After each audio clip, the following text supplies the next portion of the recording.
भक्ती पाठोपाठ कुठेतरी महाराष्ट्राच्या ग्रामीण भागामध्ये पेट्रोल डिझेल मिळत नाहीये, रांगा लागत आहेत आणि कुठेतरी या संदर्भात मी कालच सगळ्या जिल्हाधिकाऱ्यांना आणि विभागीय आयुक्तांना सूचना केलेल्या आहेत.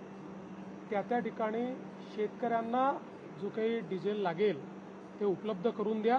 पण शेतकऱ्यांच्या नावाखाली जर कोणी साठेबाजी करत असेल तर त्याच्यावरही लक्ष ठेवा, कारण काही भागांमध्ये अचानक 20 ते 30% डिझेलचं मागणी, पेट्रोलची मागणी वाढल्याचं दिसत आहे. त्यामुळे दरवर्षी आपल्याला किती लागतं याची आपल्याला माहिती आहे.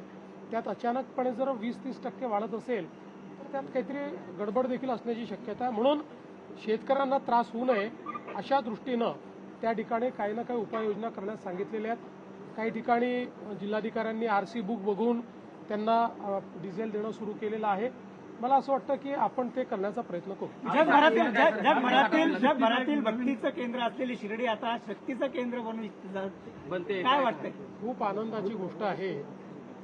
बघा, भक्ती आणि शक्ती आपल्या भारतीय अध्यात्मामध्ये एकत्रितच आहे आणि आपण सगळे भक्ती आणि शक्तीचे उपासक आहोत. त्यामुळे शांतता तेच प्रस्थापित करू शकतात जे शक्तिमान असतात. दुर्बल व्यक्ती कधी शांतता प्रस्थापित करू शकत नाही. त्यामुळे आपण जर शक्तिमान असलो तर आपण जगाला साईंचा श्रद्धा आणि सबुरीचा संदेश शिकवू शकतो.